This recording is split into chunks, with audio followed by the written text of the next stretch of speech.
The video shows you doing it. I have 15 videos showing you doing it. And then next transaction, you cancel the gas. On December 2nd, 2023, Palm Beach County deputies responded to a 7-Eleven theft complaint.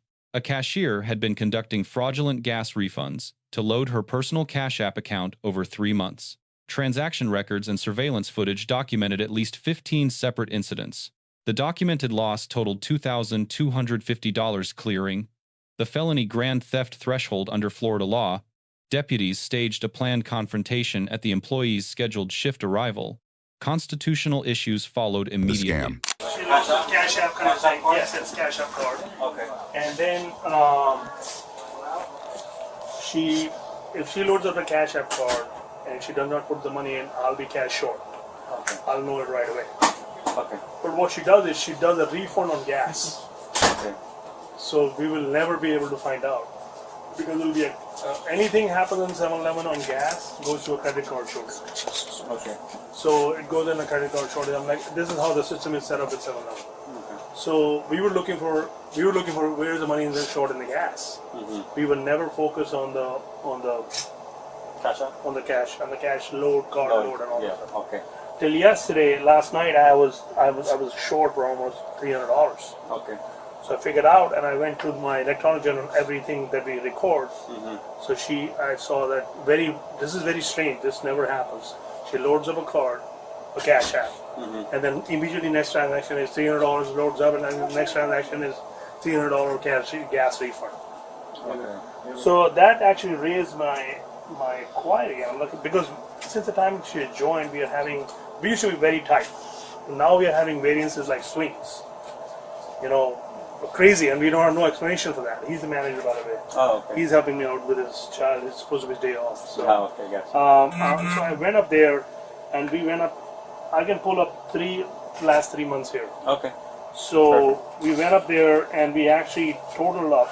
And it's the same modus operandi. It's the same kind of card. I think that's the app she has. Okay. And every time she's on the shift, there is no customer. We pull the camera. There is no customer. But she's scanning the card and she goes out with some kind of transaction, and the next transaction is, for example. So you got her on camera doing that? Yeah, multiple times. Like $80 if she was on the shift right here, and she's doing a night shift. She's all by herself. Okay. There's no customer on the cash register, so $80 she loads up on a reader, whatever the app is. Mm-hmm. So she loads up around $80 here. Okay. And right here, Cassandra. Okay. And then she immediately does a refund. Okay. I think I put a wrong picture here. How much money total would you say? All I total up is $2,215. 2,250? The one we have the record for. Last 3 months. Okay. Last 3 months. Yeah. Sometimes she does. So you want to get the footage. Yes. and then, for example, 200 here. How would I do that? How would I do that? So 200 here she loads up. 200 gasoline right here. 942, 942. Okay. In the morning. Okay. So there's no customer standing in the front. The owner explains that Cassandra has been doing fraudulent refunds for gas and then crediting her Cash App account with the refund. He has her on CCTV doing this on at least 15 different occasions. She's leaving. Is she here now? She's supposed to be, she's supposed to come and join us for a shift at 10 o'clock. 10 o'clock? Okay. But I doubt if she's going to come in because she knows that she messed up. She But might who not. knows? She may not. She might Because not. she's been doing this habitually, and she's a professional, looks like. The owner and deputies discuss a plan to confront Cassandra when she arrives for her shift at 10 o'clock. How you doing? Very well. Was there an issue with the gas? No, I didn't have an issue with that. Nothing happened with the gas? No, a guy came in and he was going to get gas, but then I hit cash, and then he just paid with his card. Okay. Other than that, I didn't have an issue. Nothing, right? Machine all was fine, everything was fine, right? Everything was great, right? Yeah, that I know of. So I am almost $300 short last night. How much? $300. What? I don't know. You were working last night, right?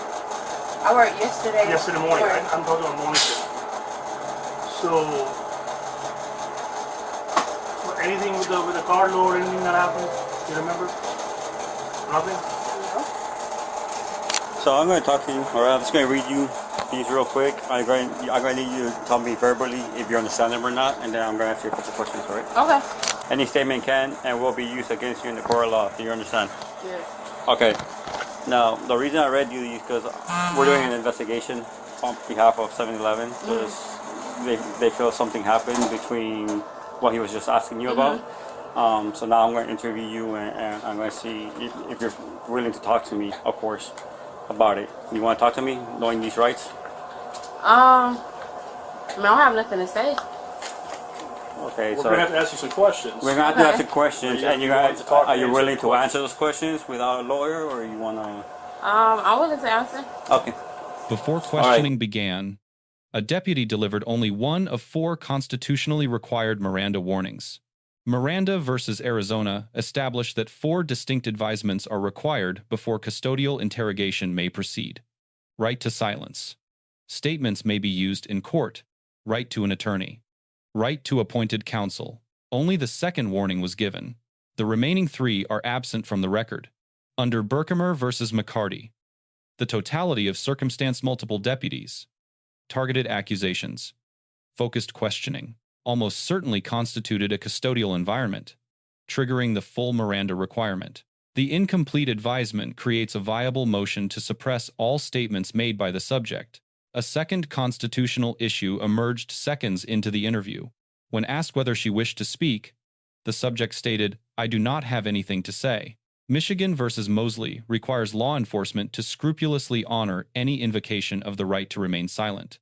Questioning continued without pause. The subject reversed course within moments, without re-advisement. Whether that reversal was voluntary or the product of continued pressure is a question for the suppression hearing. This sequence possible invocation, followed by immediate continued questionings, the most correctable error in this encounter. All right. So basically, he called us because obviously, like you were saying, there's some money missing, some transactions that was going on while you're on shift. All right. So can you elaborate on that? What's going on with that, with those transactions that he was talking about? Well, I'm not sure. Like I said, it wasn't nothing that really too much happened. Like, I've been gone for a while, so coming back, it was like only mistake that what is it? No, go ahead. Only mistake that I can think of is, you know, like when we ring up stuff and you hit cash out, then you have to redo it, like refund it or whatever the case is. But other than that, I didn't have no issues yesterday. Like, don't get me wrong. I forgot like how to do the gas thing, but even still with that, it wasn't, the lady that was here, she helped me, but it wasn't nothing big. Okay, so explain to me how that works a little bit, the gas situation. Like, so a customer comes in and they say they want to put whatever amount of money for gas, correct? And then how does that work on your side? Well, when they come in and get gas, like we ring it up, we hit gas sales, sometimes moving fast and stuff like that. You know, you can either cash it out or however it go, but you also got to make sure you do it on the other side of the computer. But like I said, I didn't have no issues to where nothing came about as if it was needed, so I'm not sure. Okay. Okay, so when I was talking to Mr. The owner, he was telling me that he has video footage, all right, of you trying to do a transaction for gas, but there is no customers at the counter on those times. So now I know I did go in, like if it's money left on the thing, we clear it out. We hit before we close down, we hit the thing, we close it out, we come back to the register, we refund it, we put it in a brown bag. But I don't see where I went to the gas. I don't know where I went to the gas and it wasn't a customer in front of me, if that makes sense. Elaborate a little bit on that because I'm not. So like you saying he showed video footage of me going to the. Yeah, like you're in the cash register, like doing a transaction for gas, but then you cancel it out right away. But then there's money missing. Like he was saying, he was missing $300. So how does? Like I said, I'm not sure because I didn't have no issues really too much yesterday with anything. Like I had that one incident, but not to where it had anything to do with gas or anything like that. Somebody did come in and pay, and then I made a mistake and hit cash, but I redid it to where he paid with his card, and then I remember to refund it. But other than that, I don't recall, you know, messing up or doing anything to where it would be $300 short. Okay. Are you being truthful? I am. You are being truthful. I am. Why the footage has you at the cash register by yourself, scanning, is it a phone? Because I'm trying to figure this out. Yes. Scanning your phone.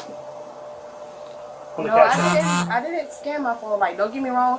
Sometimes I put in a number so that we have more rewards, but I didn't scan my phone. The video shows you doing it. I have 15 videos showing you doing it, and then next transaction you cancel the gas. So that makes no sense. I've never seen this happening. Obviously, I'm losing money every time we do that. You want me to show you the video? Yeah, you can show me the video. Because I have the videos, I have the reports from 7-Eleven. 7-Eleven reported that to me too. They're losing money left and right. Otherwise, I've never brought all these people here just to find out. It will be easier for us if you can just let me know, and we'll go our way. But tell me what's going on. I mean, if you don't want to make it for longer, you can deny as much as you want. Yesterday, I didn't do anything as far as I didn't do anything yesterday. Like I said, I cleared out the gas. I cleared out to where, like you said, we go to the thing and clear it out and come back. But other than that, no, I didn't do anything yesterday. How about the days prior? I loaded money to cash out one time before I have. But other than that, I have not. You loaded money to see. I'm just trying. Like I personally loaded I don't money get- to cash I out. don't get it either. Okay. So So you loaded what do you mean cash out. you loaded money to cash out? Like if I needed, like being that it's just like me here or whatever, I have once loaded money to my like. Did you to steal cash any out. money from the 7-Eleven? No. So if you're loading up the cash in the cash app, did you put the money in the register? Yes. Why will you do that? Because I'm short here. My question is, employees don't load up their own cash app. Correct. So why are you doing it?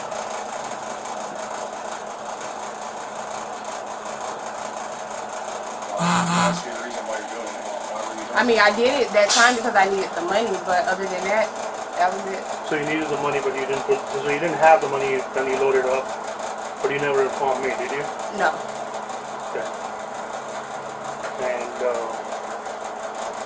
you should have told me. I would have helped you out. So how much money was that?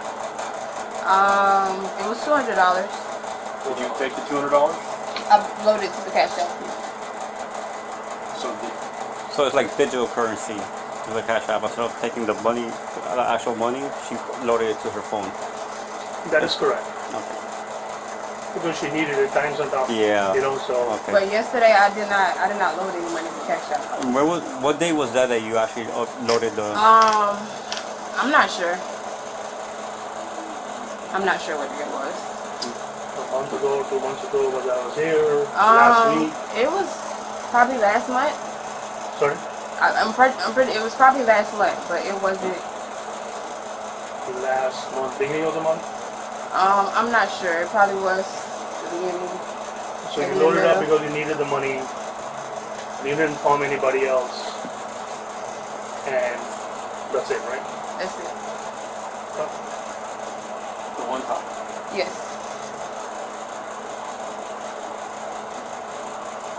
What video was that from that you showed us? What day was that? The video. We went Can you back. pull that video up for me? What shift was that? Morning, evening? What was that when you let it? I'm not sure. You know, I have always liked you, okay? And I've always said, if you Right. had told me, I would have said, okay, fine, no problem. When your paycheck comes, you can give it back to me. I will always help you out, right? Right. I got you gifts when I went to this India and just came back. I have gifts for you, for all my staff. So I just want to know, if we really need the money, why will you not tell anybody? I have Alex here, I have myself here. Is it, let me ask you one more time. Is this the only time you did? Or Yes, that's the only time. I'm not going to ask you again. Okay, that's fine. Is this the only time you That's, did it? yes, You know? it is. Okay. And how much money was it? $200. That's what I asked for her.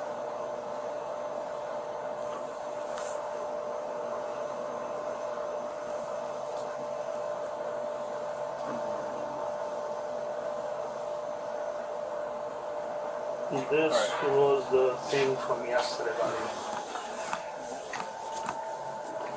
That's you, correct?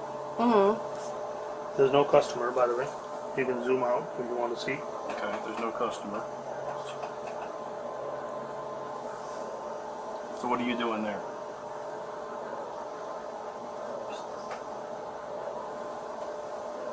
That's probably when I added the number.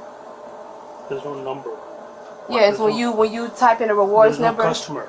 I know that, but I'm saying when you do the rewards number and you lean over and you hit yes to sign in a number. So Correct. you know how we put in the rewards? So On but the- still, you're not ringing up anybody. Right, but I'm activating the number. Why though? Because they tell us not to use our own phone numbers. So through free time or But when it's not really. when the customer comes, that's what you do. This is 1046. Okay. You loaded up a card for 1046 at $300. So is there any reason why she should be touching that cash register without a customer present? There's no need. Like even if you go to the gas and when we clear it out and come back, we refund it and put it This in the is not bag. refunding, man. Right, but at the same time, when you, This is- I personally, when we don't have, when you're doing the rewards number, you tell us to stop using our phone numbers because they record it. You're talking two different things. Ma'am. I'm talking about no. So No, please. I know. Listen. Again, I'm telling you, if you tell us the truth, Listen, we'll go our listen to way. me. Wait. I need you to be honest with us, okay? Because if you're not honest, I'm going to pull all the footage and we're going to get detectives involved, and it's going to. You need to be honest. What were you doing in this picture? A video. The video. Why were you I touching the was, screen? I was refunding gas and loading on Cash App. I don't feel like you're being honest with me. I'm being honest. I refunded the gas. Okay. After I refunded the gas, I activated a number and I did load a Cash App. You loaded a cash app. Yes. And that's The for you. documentary evidence independently supports probable cause under Illinois versus Gates. Transaction records show 15 Cash App loads immediately, followed by fraudulent gas refunds with no customer present. Surveillance footage corroborates each incident. These two pillars alone likely satisfy the probable cause threshold. Florida statutes. Section 8, 12.014 governs the felony grand theft charge. Theft of property valued at $750 or more constitutes grand theft in the third degree. A felony carrying up to 5 years imprisonment and a $5,000 fine. The charged value is determined by what the state can prove or not by the subject's admissions.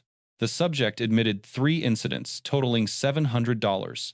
The state's evidence supports 15 incidents. Independent documentary evidence is not displaced by the subject's minimized account. And that's for you personally. No. Why'd you load the cash app? For the money. For you personally. Yes. Okay. Okay. How long has that been going on for? Just that time and then the last time. Which Okay, was a see, month. okay, I need you to be honest. Okay. How long has this been going on for? Just last month and then now. Okay, so this has been going on since last month? Yes. But I only done it twice. 3 times. Okay. When was the third time? I'm not sure. It was last month as well. So 7-Eleven is involved in this. What'd you say? 7-Eleven is involved in this. So that's why I'm telling you, please I understand. tell us the whole thing and we move I on. understand. Load up, you have too much weight on your shoulder, just let us know, we'll go from there. So, how many times? An idea. 3. 3 times? 3 times. How much money? 2, and then the 3. So 700. 700? And you're missing how much? $2,250. No. You've done more than 15 times. No. You want me to show you? Mama, I have cameras. I'm going to show you. 300 loaded. It has 300. This is just yesterday. All right.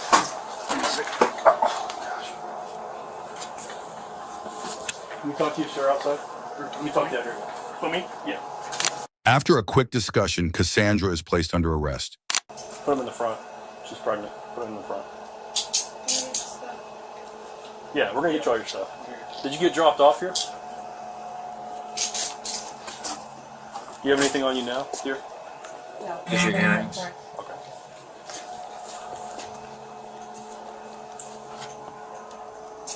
Regular 30 or 50? Yeah. 30. Alright, come with me.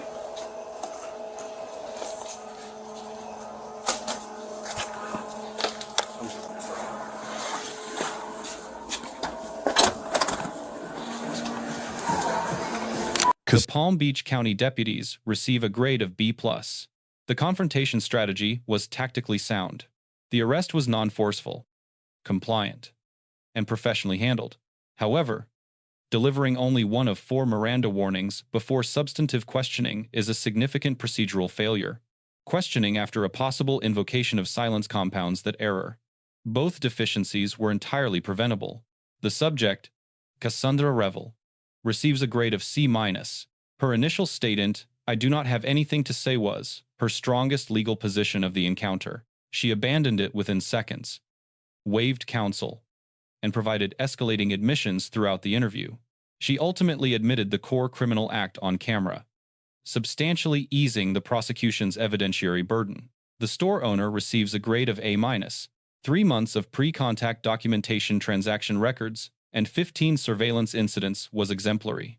A minor deduction reflects direct participation in the interrogation alongside deputies, which defense counsel may characterize as coercive, blurring employer discipline with law enforcement authority.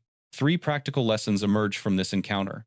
First, deliver all 4 Miranda warnings before substantive questioning begins without exception. Second, when a subject makes any possible invocation, stop, clarify, and re-administer rights before continuing. Third, document the voluntariness of any rights waiver explicitly on camera before proceeding. For employers, this case confirms that methodical pre-contact documentation can sustain a prosecution, even when the value of a suspect's statements is challenged at a suppression hearing. Let us know if there is an interaction or legal topic you would like us to discuss in the comments below. Thank you for watching, and do not forget to check out our second channel, Street Bodycam, for even more police interaction and courtroom content.